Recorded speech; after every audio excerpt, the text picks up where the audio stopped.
Welcome once again to another edition of the Corona Perspective. I'm Charlie Corona. Thanks for tuning in. And if you want to send us an email in reference to anything, it's coronaperspective@hotmail.com. That's right. It's Hotmail, coronaperspective@hotmail.com. Short conversations about life and long conversations about film. And today I've got a filmmaker here with me. I have Mr. J. Budro Partida, and how you doing? Hey, man. How's it going, man? Thanks for having me out here, Charlie. Well, thank you for being here. And first of all, inspiring filmmaker. You're from Brownsville, correct? Correct. But you are from Brownsville, and you went to school in Austin to study film. Is that accurate? I did. I moved to Austin in about around January of 2000. To go to UT Film School. At the time, I was already working here in TV production at the local KVEO. I used to be a commercial editor there. Okay. And then I decided to go ahead and pick up and move. And I said, you know what? I need to go to the Rockin' City. I need to finish my degree in film school. And then so I moved to Austin and joined the RTF program at UT. And that was now almost 20 years ago. So. And have you? We're talking about the movie that you directed. Mm-hmm. Called, by the way, great title. Thank you. It's called Beware, and "ware" is spelled like werewolf. WERE. Who came up with that title? That was actually our screenwriter, Joy Lynn, and that was her kind of little clever way of putting it together so that people can see and say, wait. What does that say? Does that say beware? Beware, and it's about werewolves. So yeah, clever marketing. Play on words. Have you directed a lot of horror films? I have done. I'm pretty well versed in horror shorts. Okay. I come from the world of TV production, and in the world of TV production, there is kind of a high quick turnaround rate. Boom, so boom, boom. And so that kind of translates to doing horror shorts because you have to learn how to shoot quickly and edit quickly and basically publish quickly. Yeah. And that's kind of why I was kind of chose to do shorts as opposed to full features because I come across stories all the time and I'll be like, oh, that's a good idea for a short, or that's a good idea for a short. And then so I do have a couple under my belt, and of all the ones that I've done so far, they've been fairly well received. And so this one's just another kind of, hey, let's take a look at this little werewolf project called Beware and see what we can make out of it. Now, is this a full feature film, or what's the length of this? It's a short. It's a short? Okay. Short. Mm-hmm. And I wanted to ask you, let's tell everybody where they can find information on Beware. Where can they find information? Well, the main, first and foremost, website that you can find a lot of good info on, it's hornylikethewolf.com. So it's kind of like Duran Duran, not hungry. Yes, it's horny. Horny like the wolf, not hungry. And that's again goes back to being clever because it's actually tied into the story of Beware. Oh, okay. But on there you can find a full synopsis. You can find the trailer, and you can also find everybody that's involved with it, the cast and crew, and all the backers that were involved because this was a crowdfunded project. Wow! And we actually have a whole list of people that helped contribute to this film and put it together. And hornylikethewolf.com. And also we have a fan page on Facebook called facebook.com/bewarefilm. And I wanted to ask you, how did you meet the writer, or how did you come in contact with the script? How did those two components come together where you said, oh, okay, let's do this? Did you already know her name was Joy Lynn? Did you already know Joy Lynn, or how did that come to be? No, actually, Joy had written, Beware actually was supposed to be a multi-series comic book. It was part of a full series. Oh. So this was kind of just to be the first chapter. And it was supposed to be a graphic novel, actually. Okay. The graphic novel idea kind of fell through with certain artists, so she actually decided to seek out a filmmaker, say, hey, let's actually try to put together one of the stories. And this is the first one that she actually fully fleshed out into a script. So she had heard about me. She had seen some of the stuff that I had done. So she reached me online and said, hey, so-and-so recommended you. What do you think about meeting up and let's talk about this project? And then so I was like, yeah, let's see what we can do. So we got together, had a couple drinks, and all of a sudden off to the races we were. to try to put this together. Now, granted, it had kind of sat on the shelf for a little while. Sure. Once we actually got it together to say, all right, let's make it happen. This is the right time, which was only maybe 6-7 months ago that we started putting this together. And very quickly, we went from, all right, pre-production to complete funding to shooting, and now we are in full-blown post-production. And we actually have a premiere date, So it all happened very quickly, which is the world that I'm used to. Good. It's always great to hear when chemistry happens and all. The turnaround is so fast. So you've made several of short films. What is some advice you would give to anybody listening and they're aspiring, and maybe they're in Browns or they're here in the Valley and they're listening to this, and hey, you're in Austin and you're making short films. What advice would you say? What you really should do is XYZ. What would you recommend? I would definitely recommend, if you're thinking about doing this, get up off your ass and do it. It is one of those things where, for the longest time I sat, just listening to I would watch other horror films, I'd watch other films, and I was a good critique. I mean, I was a film school kid, I studied film. And I always thought, I always want to do this. I want to do this myself, but I never really got up and did it. And then one day I said, you know what? I'm going to do it. And it took me a while to do that. And that's one my one big regret is that I didn't do it earlier. Right. And so once I actually did it, man, I actually got hungry and was like, this is awesome. And I want to do this all the time. And then, so I just kept on doing it. So I would definitely recommend that, hey, get together with some friends, try to put together a little bit of money, get a camera, rent a camera, find something, find a good story, and just make it happen. And if you can make it happen and get it out there, I guarantee you there's a crowd or an audience for you. Somewhere online, somewhere in a festival, somewhere there's going to be somebody that's going to say, this was really cool. So yeah, that was definitely something I would recommend, is just get it together and make it happen, and don't let it pass you by, because that's number one regret that I have. And because of me doing this, I've actually had other friends of mine say, wow, everything you've been doing has really inspired me to get up off my ass and do my own project and do what I've been wanting to do. My RTF major degree has been sitting on the shelf for long, and I'm not using it, So it's really kind of awesome how, this is the kind of project that really kind of puts the fire under people to, get other people involved, get friends involved. And that's kind of the reason that I did this, because while the final product is important, for me, it's the connections you make with the people that are making the film, from the editors to the score to the soundtrack to the grips, the crew, the effects people, everybody that you work with, making those connections as a collective filmmaking group. That's what's important. Wow, that's great advice. Just do it, right? Yeah, do it. Talk about special effects. Where do the special effects fall on this film? Or is there a little bit, kind of some? There's a lot. Where do the special effects fall in this film? Well, we had some really talented effects artists on this film. We had Jenna Green and another girl named Taylor Haggard, and they are both amazing effects artists. And we tasked them with a couple of pretty funny gags that we said, we want to do this kind of gag. And they said, okay, let's get a little creative. And so when we were actually putting it together, and all right, here comes the shot, we're ready to roll, and the gag works, it's one of those kind of magical moments when you're shooting that you're like, oh my God, it actually worked, and it's great. They did everything from subtle makeup effects to full werewolf transformations to, a little bit of blood and gore and stuff like that. So it's definitely not for the super squeamish, but it's definitely, I think, in good taste with a fun horror film. Did you have in mind, hey, I when it comes to filming, did you have a decision like, man, I'm obsessed with ghosts or werewolves or vampires, or it's all equal? Like I personally love werewolf films. What was your decision making on this? Do you love them all equally? Do you prefer one over the other?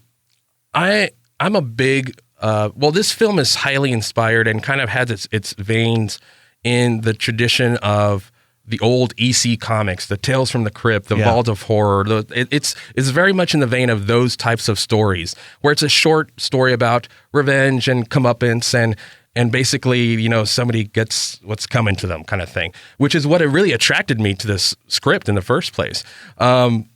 So I'm a big fan of all those stories. And in those comics, you know, those varied all kinds of things. Those were vampires, werewolves, zombies. I'm a big fan of zombies. And so I think I can't really answer that because it's Right. one of those things where I'm like, I'm just a fan of horror and scares. Yeah. It's one of those things where I was just, man, this is a great werewolf idea, you know? And what's great about this film that Joy wrote is that this story is very much based on science. Something that you don't see a lot in especially in werewolf genre films, where what actually physically happens to the body when it transforms into a werewolf. And not to give too much away, Right. but there is a little bit of science and biology involved in this film, and which I think a lot of like moviegoers don't really think about sometimes. You know, what would actually happen when you turn into a bat if you're a vampire, you know? Right, yeah. Along those lines. And I think that's what also attracted me to this film, was that idea of like, oh, this is a bit of a different approach for a newer audience. So it's kind of a fresh idea, and that's why I just love the horror genre overall. I grew up with it. I just have loved it since I was a kid. I remember going to the Sears in Brownsville at Amigo Land Mall and buying Night of the Living Dead on VHS for 99 cents when I was 5 years old with my dad. Yeah. And I wore the hell out of that tape, and I watched it over and over. It was a huge influence on me. So, you know, I've always loved it. So it's for me, horror genre has always just been kind of a close akin as part of my family, really. So really, it's all good. It's all good. It could have been, as long as the story was like, hey, I like this angle of And the thing is, like, it's kind of like how George Romero said, you know, you pick a good story and make it creative and your own. You know, as long as you can pick, you know, it doesn't have to be something new. Right. It just has to be something good. Now here also we have a guest in here, Mr. Al Garza, and I wanted to ask you, did you know Al? I did. And how? So tell me about the process of getting Al, and how did you know him, or was that in the back of your brain? What happened there? Mr. Al Garza. God, what can I say? Well, I've known Al since I've been a teenager, really. So this is over 20 plus years that I've known him. And back then, you know, he's played in a couple bands and stuff like that. And he was by the way, Al is one of the most talented individuals in the Valley, if not I'm going the to talk state. to him here in a second, but I just wanted to ask you, how did you connect the dots? So the thing is, I knew that he was an amazing musician. And one thing that I really wanted for this film is for the end credits was I want an 80s hair metal track. I want to close out the film with an 80s hair metal track like the old school 80s films, you know? And then I was like, who can do that? And I was like, Al Garza. Let's get him in here. Al, come on over to the seat. And I wanted to ask you a couple questions real quick. And it was a great idea because, you know, back in the 80s, I felt like there was always a link between film and a good song. And it seems like that has kind of, it's still around, but not as potent as it used to be. How long have you been playing guitar, Mr. Al Garza? Gosh, I think maybe I might have started around the age of 15, 16, and slowly learned from other friends who played guitar. I never really learned academically how to play a guitar. You just play your style. Exactly. Just, you know, everything by ear. 16, 17, started getting a little better at it and stuff. What is the name of the song that you guys came up with? Well, this particular song, I've had this song in the vault for about approximately 30 years. Oh, it's kind of been just roaming around your head. Exactly. And it's evolved 3 times. And it started out with some creepy lyrics. I don't know what I was into back then. I used to be into those Fangoria. Yeah, the magazine. Yeah, that's a great magazine. And I was at an age and you know, into Freddy Krueger and stuff. I was him for Halloween and everything. And so I started writing these lyrics. This was actually, I want to say this was the very first song that I ever attempted to write. And lyrically, from what I was into during that time in the early 90s, It's lyrics that were just dark and creepy. So when you were approached with this, you were thinking, I got this. Well, that first time, second time, this was years ago, it evolved into a lustful romantic song in Spanish. Okay. I was going through my 90s Spanish rock phase and stuff. But, and forth, I had it sitting there for years and years. And recently I just started to, get into the idea of wanting to bring out my old material, update the sound on it. Of course, with the technology of today, using recording software and stuff. Back then, I was limited to 4 tracks on a little cassette. Now, this particular song has taken up about 113 tracks. What is the name of the song? I'm getting there. Okay, let's go. It's part of the third time that I evolved it was because of Budro and the movie.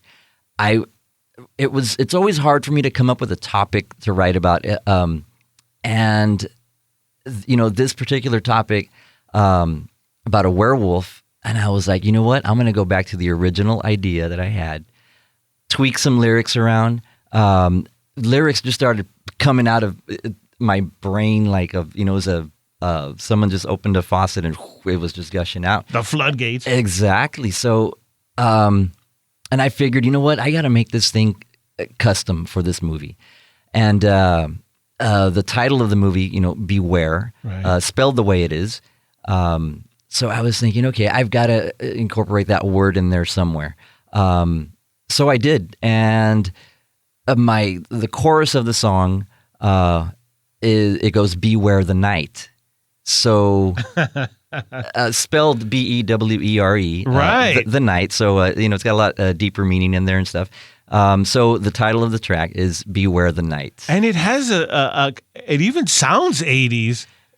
It does, and there's a few elements in there that I mean, you'd have to hear the track to understand what I'm saying. I'm bad at describing stuff because I'm very visual, but there are some sounds in there that go back to 80s music, clapping, snare sounds, things like a lot of keyboard synthetic sounds. But of course, you've got your rock guitar in there, and that's the core of my music is always mixing in heavy rock guitar with, synth, classical instruments. I love variety. It's a pleasure to have you here into the booth, and I look forward to hearing that song. Great. And seeing it at the end of the credits. Mr. Al, thank you for being here. Thank you so much, Charlie. Now, let me get the director back in here, and let's go over a couple of things. Sure. I guess the last thing I wanted to ask you before you give me your Halloween recommendations, how did the schedule go? Did it go, was the shooting as planned? Like, hey, this is going well, or were there a lot of hiccups along the way? No, luckily, I'm big on pre-production. Good. And I'm knowing, and coming from the commercial world, you have to be big on pre-production. And so, we had met with the cast and the crew. We went through rehearsals. We went through location setups. We went through camera blocking and all that before we started any type of rolling. But once you get on set, and when we got on set at the first location, you could feel that everybody had the energy, and everybody was like, "Man, we're making a werewolf movie. This is cool." And then everything went. Things go sometimes a little bit long. The first night we wrapped, it was like a 7-hour shoot, something like that. So we wrapped at close to 3 a.m.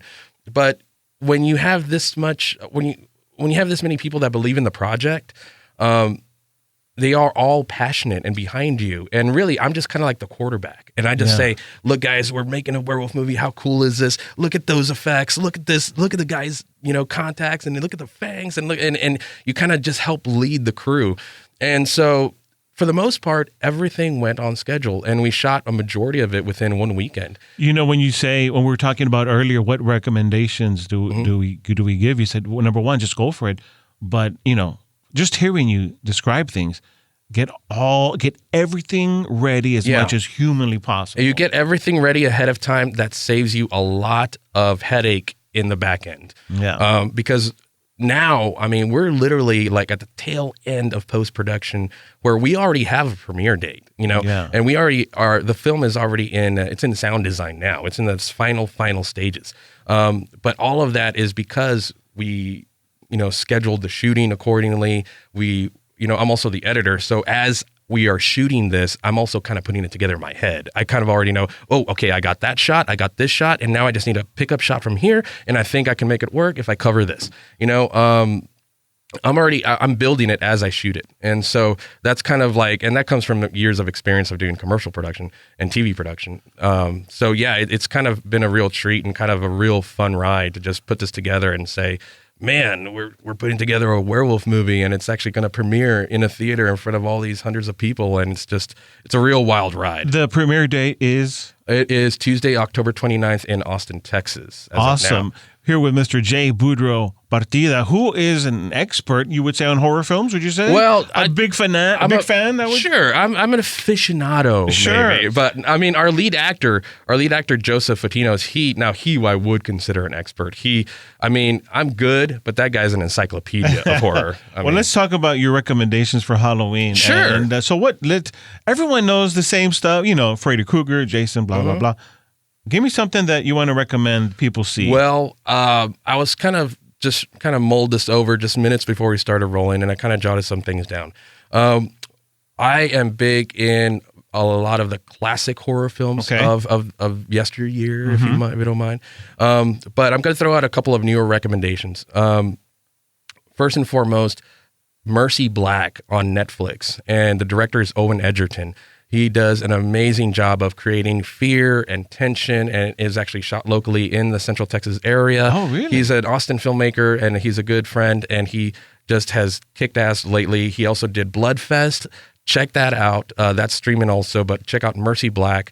Really great little scary flick. Is it a serial killer? Ghost story kind of thing. Yeah. It's a little ghost story. Girl was grown up, and now she's come back to her childhood home, and there's weird stuff going on. We'll write that down, Mercy Black. And it's on Netflix. And it's on Netflix. Easy. Next one I have is The Ranger, that's directed by Jen Wexler. This is what I would describe, and it's kind of been described as kind of a punk rock slasher. It's a really cool film produced by the fabulous Heather Buckley. Hello, Heather. This is also available on Shudder and Amazon Prime. Check it out. It's a really cool story with Jeremy Holm that stars Jeremy Holm. He's an amazing actor. It's about a park ranger and this story of how this weird kind of park ranger is kind of getting involved in these punk rock kids and, crazy kids and stuff like that. But there's a little bit more gore and there's a little bit of violence. And I have Shudder. Mm-hmm. And I've seen the little advertisement. Yeah. Check it out. It's a great little it's a great little punk rock story that Jen did an amazing job with. So definitely check that one out. Okay. Going back a little bit more. So those are kind of newer recommendations. Okay, very good. Going back a little bit more is Zombie by Lucio Fulci. And I don't know if you know that one, but that's from 1979. I think I do. I'm gonna mention one scene in the film, and you tell me if this scene is in that film. Is there a scene where there is a zombie and a shark? There is. Okay. There is.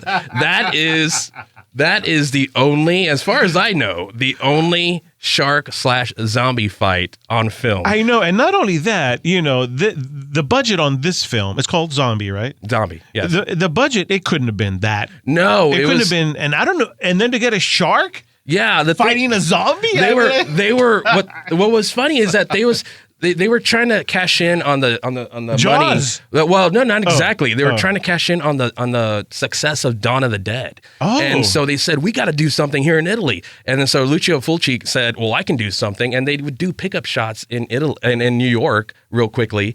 But for the most part, they shot it elsewhere. But they would pretend that it was shot in New York, Oh. And then so he came up with these outrageous ideas of having the zombies covered in mud, so that they were really grotesque, and they had mealworms and stuff falling off the actors. And the shark scene is one of the most famous scenes. There's an amazing poking. There's a stabbing of an eyeball where they use a cadaver eyeball to shoot. I mean, it's really grotesque. beautiful, beautiful stuff that I just love. Definitely check that one out. That's and it has an amazing, amazing soundtrack. Did you ever find out how they filmed that shark scene? Did you ever? It was the trainer. It was the shark trainer. Oh. So they brought out the shark trainer, and they dressed up the shark trainer as a zombie, and he got down there. Genius. Yeah, because who else would know better than how this shark is going to to than the shark trainer? I have seen that film. I saw it once, and that's the scene that I remember. I saw it, my God, I don't know, 25 years ago? I saw it 2 days ago. No, I'm just kidding. No, that's one of my favorite films. I watch it all the time. Check it out, if anything, for the soundtrack, and that scene. The next recommendation I have, I love classic Victorian and black and white, glorious black and white films. I'm a big fan of the original Night of the Living Dead, like I mentioned. I also love, and something that I watch every Halloween. A lot of people watch, the original Halloween by John Carpenter. That's good and dandy and all. I love The House on Haunted Hill by William Castle. What year was this? That was made in 1959. They did a remake in about, I think, 96, 97, something like that, 98. It had Chris Kattan in it, and it had Jeffrey Rush in it, and a whole bunch of other people. But the original House on Haunted Hill had Vincent Price. And this was just like the original. This is kind of prime Vincent Price, right around the age of The Fly, and he made The Tingler, and it was directed by William Castle, who was a huge, he did the tingling in the seats in the theater seats. It would stir when there was the tingler, a monster on the film, the seats would move. He would have skeletons fly through the theater. He had all these basically schlock gags playing for the fans in every theater, and so. But the way that he put together House on Haunted Hill, it was kind of this creepy little story where Vincent Price is just so passive aggressive towards his family, towards his wife, and he's being creepy but yet funny at the same time. And this house full of guests, and did somebody get murdered here? And the effects, obviously, it was 1959. It wasn't the greatest, but I really appreciate them because it is the tone of the film is just amazing. It's one of those famous films where you see kind of the strings here and there, but you appreciate how it's done. Sure. And it's just one of those films that it's just kind of a gem that I love to watch every Halloween. So how many do we have we got? That's 4. That was 4. Okay. And those all sound fantastic. Yeah. So, and then finally my last one, and this is kind of my go-to, this is pretty much my favorite horror film of all time. Oh, wow. Here we go. I actually own the original 1982 theatrical poster in my office. I have various versions of the comic book. I've seen this movie well over 100 times in my life. Now, before you say it, is there an actor whose first name start with the letter K? That's in this film? Yeah. It's an anthology. Oh, okay. So go ahead. So there's multiple actors. Oh, okay. Yeah.